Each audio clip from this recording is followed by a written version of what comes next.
It is a blessing to talk about the history of Greater Mount Zion, African Methodist Episcopal Church here in Trenton. It is a blessing to be blessed with the privilege to be the pastor of this great place. To understand Greater Mount Zion's history and ethos, you must first understand the origins of African Methodism, because Greater Mount Zion emerges along the same time frame that African Methodism emerges. Black Methodists were present in foundational and Wesley's Methodist movement. 1758, Wesley baptized two African Methodists. And he said, the first African Methodist I have known. Methodists as a whole believed bondage encouraged vice among slaves. Methodists, and John Wesley was an abolitionist. So Methodism at its core was against the institution of slavery in its first instances in Europe. Richard Allen, the founder of African Methodism, he purchased his own freedom and was converted to Methodism and forged Methodism to a new frontier. And though in the beginning he preached mostly to whites, he thought blacks had been neglected and deserved his best evangelical energies. He praised the Methodists because they were the first to bring the good news to black folk. He saw how Wesleyan theology affirmed the humanity of all people and required freedom from slavery and sin. It required freedom from slavery and sin. I want to underline that because we'll come back.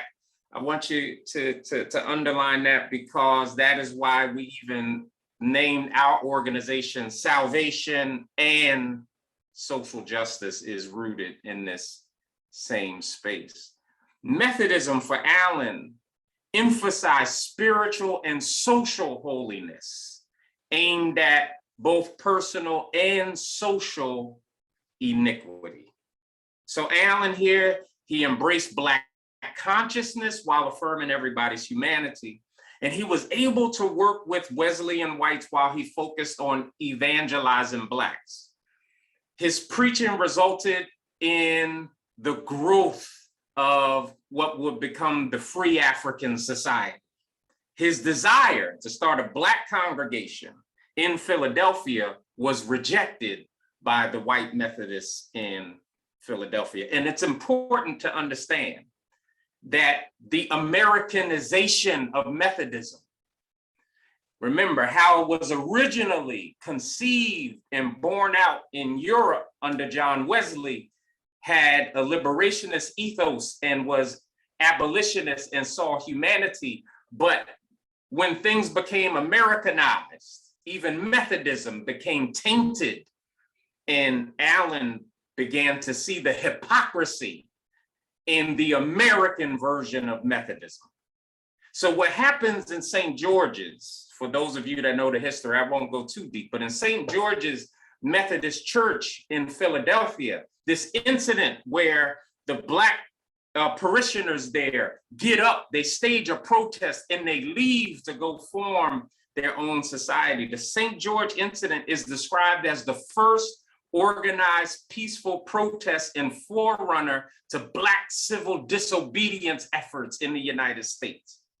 Allen and his followers organized a separate organization in 1787, the Free African Society.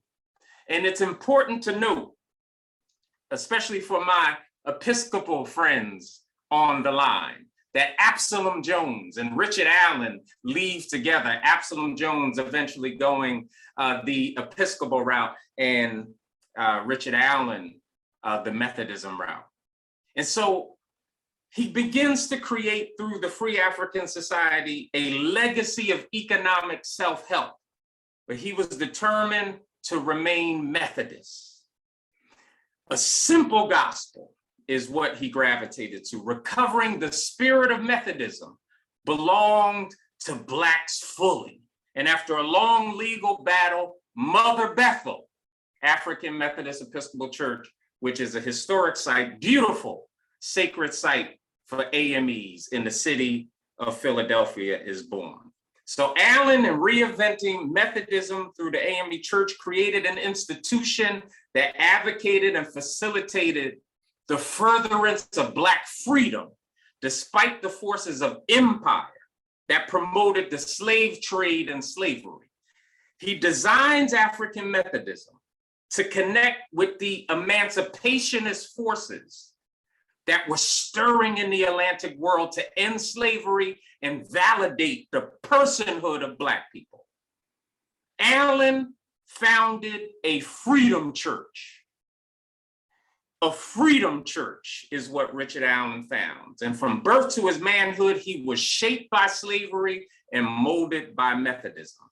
So the establishment of an autonomous African Methodism signified insurgency against racial hierarchy in the Americas and Africa, where enslaved and colonized people yielded labor to white settlers. It's critical to understand this foundation in order to understand Greater Mount Zion AME Church and what's happening in Trenton. So in September 23rd, 1778, a person by the name of William Morris sold a plot of land to someone named John Reynolds. That land was located adjacent to the grounds occupied by the Friends Meeting House at Montgomery and East Hanover Streets in Trenton. In early 1779, the land was used as burial grounds for colored people, for Black folks, many of whom were slaves or had been slaves. And the land was a grant confirmed by a deed conveyed October 1782 from an Israel Morris to a coppersmith shop owner by the name of Joseph Milnor. Israel Morris was the son of William Morris. It's also very interesting, if you know the AME story in Philadelphia, Mother Bethel starts in a blacksmith shop. And here, at the same time, starting in a coppersmith shop is what would later become Mount Zion AME Church. A minister by the name of Samson Peters, a coppersmith by trade, welcomed the four parents of Mount Zion to worship in tents and in the coppersmith shop between 1782 and 1811. The owner, this Joseph Milner, eventually deeded the property to that congregation. And by 1811, Mount Zion AME, or what would be the forerunner of Mount Zion, was organized. And the congregation subsequently acquired the title to the burial plot, together with the adjacent lands, for the purpose of establishing a cemetery for the burial of its deceased members. One of the complicated things, and we know how record keeping often was done, there were no deeds located to verify such holdings by the church to record. But the history stands because of we all know the history. Mount Zion's forerunner was the first colored religious organization of Trenton, and it adopted the name the Religious Society of Free Africans of the City of Trenton. The Religious Society of Free Africans of the City of Trenton. And remember what's going on in the Free African Society in Philadelphia. So the society effected its first incorporation February 16, 1811. The trustees were James Berry, Julius Stewart, Leonard Ennis, Samson Peters, and Francis Miller.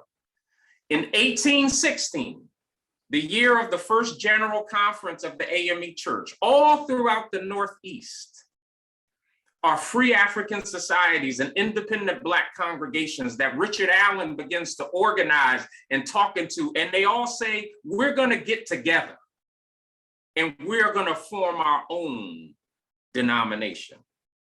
And it was here that we joined the connection. Richard Allen, the founder and first bishop, visited this organization and admitted them to the conference. And that's when they started to become known as Mount Zion African Church. Samson, the coppersmith and the minister, would become the first pastor. He's one of the original incorporators, and he served from 1816 to 1819 as officially the first pastor. Samson was born, Reverend Peters was born into slavery in 1771 in what is now East Windsor. He was freed in 1802 and moved to Trenton and took up the trade as a coppersmith.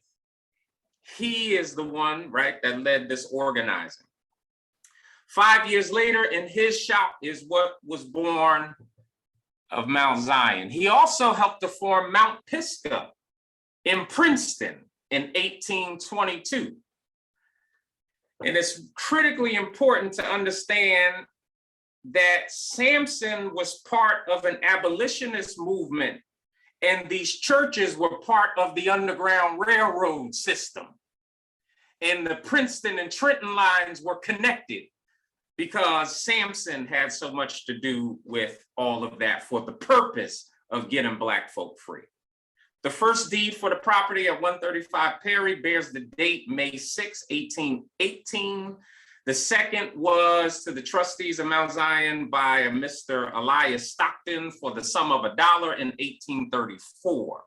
The first church was built by Reverend William Proctor in 1819, and when finished, the members formed a line of procession and marched from the coppersmith shop to the new church, which is now our old church, our historic, our sacred site, which still remains on Perry Street. And they did this with shouting and singing and hallelujahs.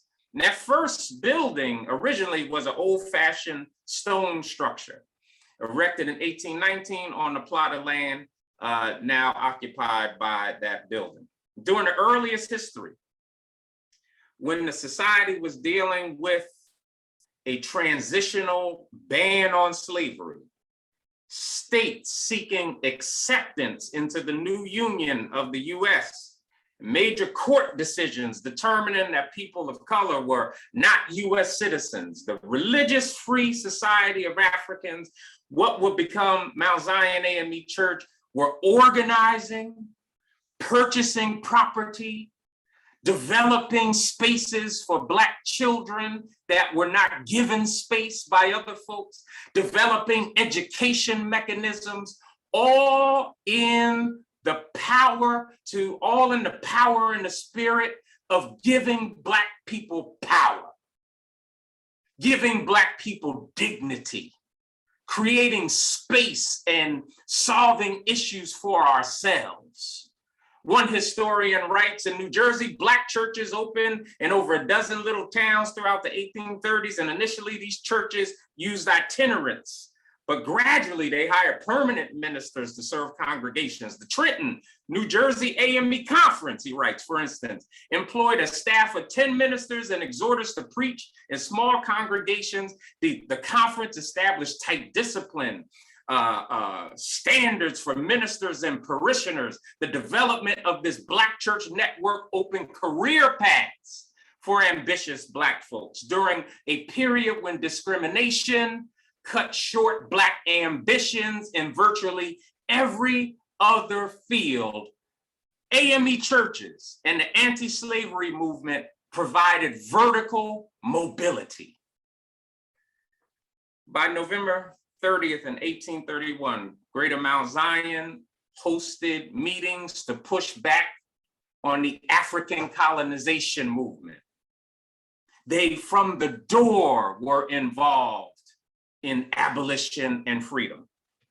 A reincorporation was effected July 18th, 1834, adopting the present name as it stands, Mount Zion African Methodist Episcopal Church. Trustees Leonard Scott, William Warder, Henry Pearson, George B. Cole, John Trayer, George McMillan, and Thomas Voorhees. This whole, by 1849, the Black community held a Negro suffrage convention in Mount Zion, the right to vote in Mount Zion. The church, remodeled in 1858 through a resolution adopted by the trustees on the 12th of March, 1861, Peter Perrin, who was the president of the board of trustees at the time, and on the same date conveyed title of the burying ground to Joseph B. and William Yard. This conveyance can be found in Mercer County Board of Deeds, volume 50, at page 318. After slavery's abolition, the church was principally associated with the middle and upper social class, the bourgeoisie of Trenton's African-American population. It was considered, some of y'all who may know some Black church terminology, Greater Mount Zion and all of its glory was a silken stocking church at the time. In 1876, under Reverend John W. Stevenson, the building was torn down and the bodies in the old graveyard in the rear of the building were removed to a plot in East Trenton known after as Locust Hill Cemetery. And in place of the old building, the present one was erected at a cost of $10,000. Mount Zion had the first nursery for colored children in Trenton, located on Belvedere Street. The church built a group home for girls in the eastern section, the Wilbur section of the city. In the book, The Quest for Equality, Trenton's Black Community, 1890 to 1965, Jack Johnson writes, the Black politicians of the 1890s ceased to be a force for political growth in the community. Black politicians in Trenton suffered a tremendous setback and the community was left with a vacuum in leadership. Consequently, it was at this time that the Black clergymen began to let their presence be known and felt. Perhaps the most prominent figure of this period who assumed the religious and political leadership in the city was Reverend I.W.L. Roundtree of Mount Zion. He dedicated his efforts to support institutions that trained Black children, such as the Bordentown School, which was the Tuskegee of the North. I have to make this present day note. One of the things that shook me, that gives me chills in the way that God works, is that not knowing this history, it was 5, 6 years ago or 4 years ago when I and some of the folks on this line were out front of the Bordentown School and out front of Jamesburg saying 150 years is enough, as that once Tuskegee of the North has been converted into a girls' prison where it is a majority of Black girls. So now, blessed to be the pastor of a church where I have advocated to bring that space back to be a Tuskegee-like space again, which honors one of my ancestral heritage in the Church of Mount Zion, where Reverend Roundtree actually helped create this church, which was a beacon of light for Black children.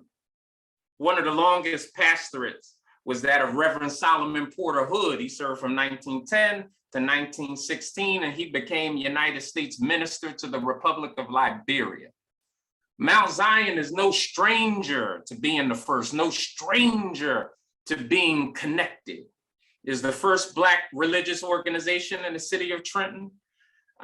It was the place, it was the center of Black life in Trenton's early history.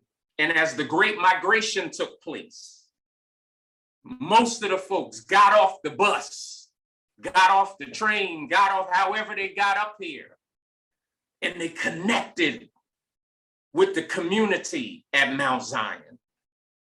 Some of you may remember in the late 40s, our own Trenton Six situation. The Trenton Six, a group named for the 6 African-American defendants tried for the murder of an elderly white shopkeeper. It was national news in 1948. The 6 young men were convicted in August of 48 by an all-white jury of the murder. And everybody across the nation really saw that this was a kangaroo court situation. And it was indeed the pastor of Greater Mount Zion at the time who was working vigorously in order to advocate for these young men. Mount Zion was also the first Black church to incorporate a credit union in the city, and alongside with Shiloh Baptist, helped to build the Kingsbury Tower Corporation Apartments, which is currently located here in Trenton on Market Street. Mount Zion hosted the Reverse Freedom Riders, a civil rights group, when they visited Trenton. Through the years, Mount Zion has hosted some of the most prominent and famous Black public figures: W.E.B. Du Bois, Roy Wilkins, Rosa Parks, who came to Mount Zion to be her first national appearance after the bus boycott. In 1956, she made her first major speech at Mount Zion, and she was sponsored by the NAACP. In addition to Sister Parks and Coretta Scott King, the wife of Dr. King and civil rights icon in her own right, visited Mount Zion several times during the pastorate of Reverend Leon Gibson, and returned in 1993 to serve as maid and matron of honor at the wedding of Greater Mount Zion's own civil rights icon, Sister Edith Savage Jennings. From the beginning, Mount Zion has had a strong sense of civic participation. The church has opened its doors to dignitaries and political figures because it understood its stature, its work, it understood its calling, its power to the liberation of Black people. Done everything from been involved to the Boy Scouts, the Girl Scouts, to develop a nurses union, programs families and schools together, Project Rebuild, Family to Family, Project Faith, dealing with HIV and AIDS, Mount Zion Urban Renewal, Mount Zion Neighborhood Economic Development, the BIBS program, Black Infant Better Survival, the ARISE program, Integrated Resource Inspire Self-Sufficiency and Empowerment. You can hear even in the names of these programs, the connectivity to self-help, self-determination, and Black liberation. It's been under the leadership of carefully chosen pastors and an empowered constituency and membership. Greater Mount Zion has been a continuous beacon of light over the years, providing leadership, community service to the Trenton community. The church has produced also some great Black theological minds. Obie Hendricks comes out of Greater Mount Zion, one of the great Black theologians of our time. My mentor, the Reverend Dr. Leah Gaskin Fitzhugh, the first Black woman president of a theological seminary in the United States, Payne Theological Seminary, which is also the first Black seminary and the oldest Black seminary in the country, comes out of Greater Mount Zion because they're part of the ethos, And as you all know, in 2010, the church moved from Perry Street, which we still own, still have, and we moved to Pennington Avenue. I am proud to serve as the 68th pastor of Greater Mount Zion. Our history informs our future. Rosalie and I, my wife, we founded an organization called Salvation and Social Justice, which seeks to liberate Black people, with which our theory of change is rooted to and informed by the hope and the resiliency of Black faith, particularly African Methodism, where directly impacted people, folks impacted by racial injustice, have determined our own futures and destinies and created our own spaces and have empowered our own people to bring about our own liberation. And we're blessed to be chosen to become the leaders of Greater Mount Zion because we're there to honor the history. We're not there to remake, we're there to honor what is already there. And so we bring salvation and social justice into the fold, because in very real way, salvation and social justice would not exist if Mount Zion did not exist. And so we have done various things around abolition, the liberation of Black people in New Jersey. We were part of a mass mobilization which led to 8,000 people being freed from New Jersey's prisons in response to the COVID pandemic. New Jersey was the worst state in the nation in regards to the death rate in our prisons. And informed by Black faith, we brought 400 cars to the War Memorial, where the governor was given his daily addresses. We have Black church in the parking lot. We staged a Black funeral to mourn the lives that were lost. We sang songs, we mourned, and then we did a funeral procession with a hearse. And on that day, we introduced legislation which would lead to the freedom of 8,000 people. We have done everything from police accountability. We're working on things like Black maternal health. We are working on all of the various issues, civic engagement. We're now doing violence interruption in the city of Trenton. We'll be doing things like reentry. And we were the major force that forced the New Jersey legislature to dedicate the majority of the tax revenue that will be realized from cannabis legalization to come back to cities like Trenton.